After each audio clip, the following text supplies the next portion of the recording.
الصلاة والسلام عليك يا سيدي يا رسول الله وعلى آلك وأصحابك يا سيدي يا حبيب الله الصلاة والسلام عليك يا سيدي يا رسول الله وعلى آلك وأصحابك يا سيدي يا رحمة للعالمين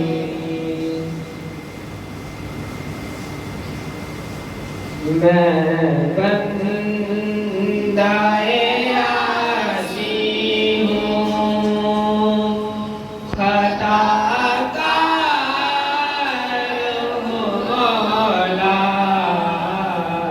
میں بندائے عاصی ہوں خطا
اللہ تبارک و تعالیٰ کی حمد و ثنا کے بعد اور اس کے نہایت ہی لاڈلے اور پیارے محبوب حضرت محمد مصطفیٰ صلی اللہ علیہ وسلم کی بارگاہ میں درود شریف کا نذرانہ پیش کرنے کے بعد محترم استاد کرام اور اسلامی بھائیوں السلام علیکم ورحمۃ اللہ وبرکاتہ۔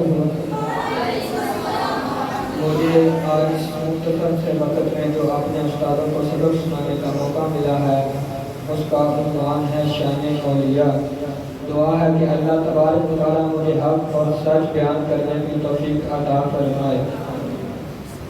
آپ حضرات کے سامنے جو میں نے قرآن مجید فرقان حمید میں سے آیت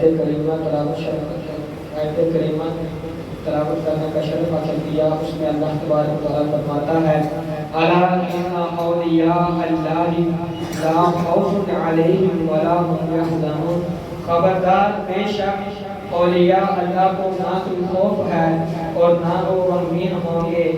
الذین آمنوا وکانوا یتقون، اور وہ جو ایمان لائے اور پرہیزگاری کرتے ہیں، لہم البشری فی الحیات الدنیا وفی الآخرہ، اور انہیں خوشخبری ہے دنیا کی زندگی میں اور آخرت میں۔ یہ سفر مظفر کا مہینہ ہے، اس میں بہت سارے اولیاء کرام کے عرس ہوتے ہیں، جیسے کہ داتا علی حجویری علیہ رحمہ، ان کا عرس کا آج دوسرا دن ہے اور کل تیسرا دن ہوگا، اور داتا صاحب کے عرس سے پہلے پیر سید مہر علی شاہ صاحب کا عرس تھا، اور مولانا شاہ احمد رضا خان بریلوی آپ کا بھی اسی مہینے میں عرس ہے۔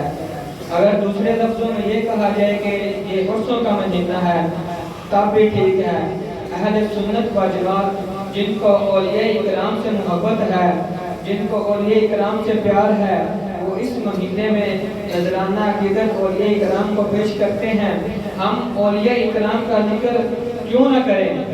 اولیاء اکرام کے صدقے ہمیں صداقت ملی ہے، اولیاء اکرام کے صدقے ہمیں ایمان ملا ہے، اولیاء اکرام کے صدقے ہمیں جنت ملی ہے، اولیاء اکرام کے صدقے ہمیں رضا خدا اور رضا مصطفیٰ ملی ہے۔ اگر کوئی چیز اصلی ہے اس کے مقابلے پہ نقلی بھی ہے، اگر گھی اصلی ہے تو اس کے مقابلے پر گھی نقلی بھی ہے، مرچیں اصلی ہیں تو اس کے مقابلے پر مرچیں نقلی بھی ہیں، آٹے میں ملاوٹ ہے، چینی میں ملاوٹ ہے، دودھ میں ملاوٹ ہے، یہاں تک کہ لوگوں نے ولایت میں بھی ملاوٹ شروع کر دی، بعض لوگ اصلی ولی ہو گئے اور بعض نقلی بن گئے۔ آپ حضرات کے سامنے جو ولایت کا دعویٰ کرے اسے ولی نہ مانے، ولیوں کی چند نشانیاں ہیں۔ حضرت سلطان باہو علیہ رحمہ فرماتے ہیں میرے نزدیک ولی وہ ہے جو گناہگار کے دل پر نگاہ کرے تو دل سے اللہ تبارک و تعالیٰ کا ذکر جاری ہو جائے۔ گناہگار کے دل پر نگاہ کرے تو اللہ تعالیٰ کا دل سے اللہ تعالیٰ کا ذکر جاری ہو جائے۔ اور حضرت جنید بغدادی علیہ رحمہ فرماتے ہیں میرے نزدیک ولی وہ ہے، مرد درویش وہ ہے، مرد کلندر وہ ہے جس کے ایک ہاتھ میں قرآن اور دوسرے ہاتھ میں حدیث ہو اور اس کا ہر قدم قرآن اور حدیث کے مطابق اٹھے۔ یہ جو آج کل کے بناوٹی پیر ہیں ان کی حرکتیں تمام شریعت کے خلاف ہیں اور کہتے ہیں کہ ہم ولی ہیں۔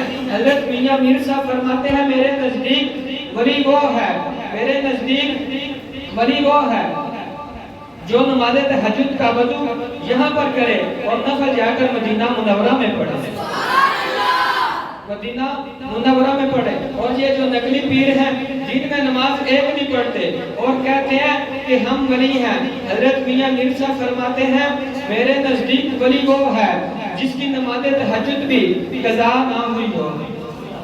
حضرت داتا گنج بخش علی حجویری فرماتے ہیں میں اپنی کتاب کا شکل موجود میں لکھتے ہیں میرے نزدیک ولی وہ ہے جس کے نزدیک ہیرا اور پتھر ایک ہو، یعنی پتھر پر نگاہ کرے تو ہیرا کر دے، ہیرے پر نگاہ کرے تو پتھر کر دے۔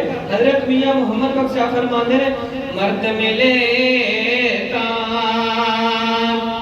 درد نہ چھوڑے،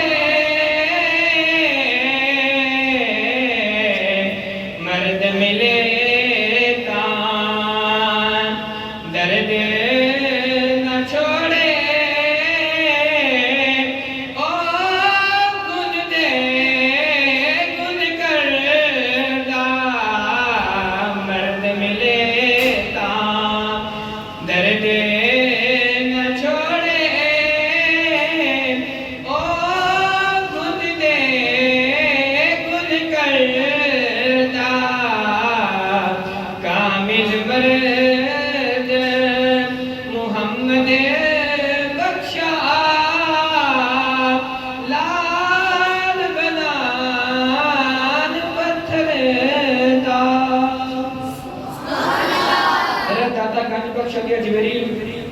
اپنی کتاب کے شامل موجود میں پھر لکھتے ہیں کہ میں نے 40 اسلامی ملکوں کی سیر کی اور بہت سارے ملک پھرے ہیں، کبھی کوئی نماز بغیر جماعت کے ادا نہیں کی۔ اور یہ جو آج کل کے بناوٹی پیر ہیں نماز ایک بھی نہیں پڑھتے، حرکتیں تمام شریعت کے خلاف کرتے ہیں اور پھر کہتے ہیں کہ ہم ولی ہیں۔ آئیے میں آپ کو اللہ تبارک و تعالیٰ کا ولی کا ایک واقعہ سناؤں۔ حضرات محترم توجہ میری طرف فرمائیں، میں اللہ تبارک و تعالیٰ کا آپ کو اللہ تبارک و تعالیٰ کے ولی کا واقعہ سنانے جا رہا ہوں۔ حضرت مجد فلسانی کے پیر حضرت خواجہ باقی باللہ کے ہاں ایک مرتبہ بے وقت مہمان آ گئے، لنگر کھانے میں کھانا موجود نہیں ہے، مہمان بے وقت آئے ہیں۔ خواجہ صاحب پریشان ہو کے مہمان بے وقت آئے ہیں اور لنگر کھانے میں کھانا موجود نہیں ہے۔ آپ کے مرید نان بھائی نے دیکھا کہ حضرت صاحب بہت پریشان ہے، فوراً گیا روٹیاں سالن لے آیا اور خواجہ صاحب کے مہمانوں کو کھانا کھلایا۔ جب مہمانوں نے پیٹ بھر کر کھانا کھا لیا تو مرید نان بھائی جب برتن لینے آیا، خواجہ صاحب نے فرمایا مان جو مانتا ہے، یہ منکر کہتے ہیں کہ نبی ولی کو کوئی اختیار نہیں کہ وہ کچھ دے نہیں سکتے۔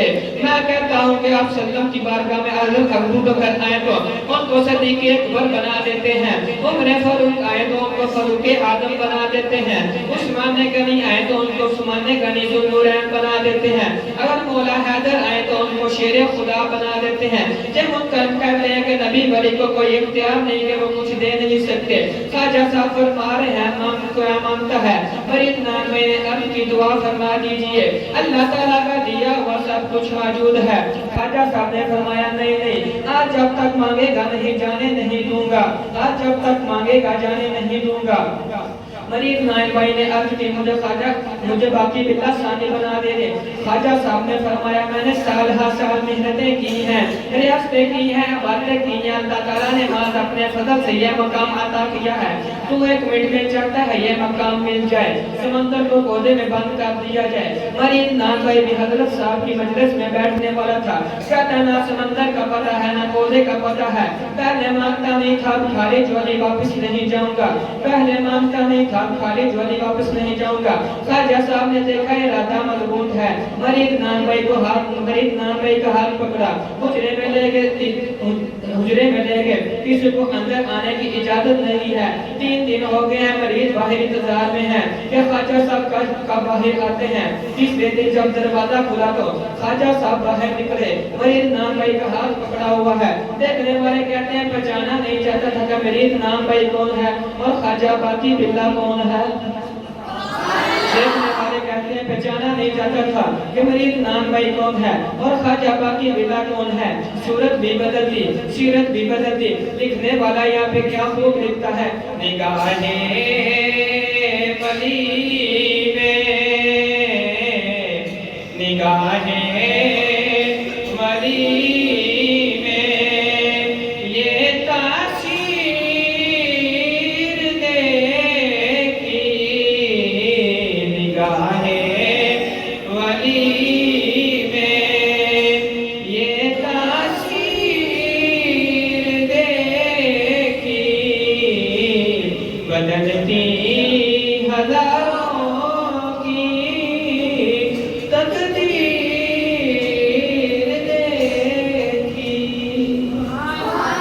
دیکھنے والے کہتے ہیں پہچانا نہیں چاہتا تھا کہ مریض نان بھائی کون ہے. خواجہ صاحب کون ہے، شکل بھی بدل دی، سیرت بھی بدل دی، صورت بھی بدل دی. فرق یہ تھا خواجہ صاحب ہوش میں تھے، مریض نان بھائی بے ہوش تھا. فیض اتنا مریض نان بھائی بے ہوش تھا، خواجہ صاحب ہوش میں تھے. خواجہ باقی باللہ ثانی کا وصال 3 دن کے بعد وصال ہو گیا. خواجہ صاحب نے نماز جنازہ پڑھائی. اس شان و شوکت سے ولایت مانگی. مجھے موت آتی ہے تو آ جائے، لوگ قیامت تک کہتے تو رہیں گے باقی باللہ ثانی.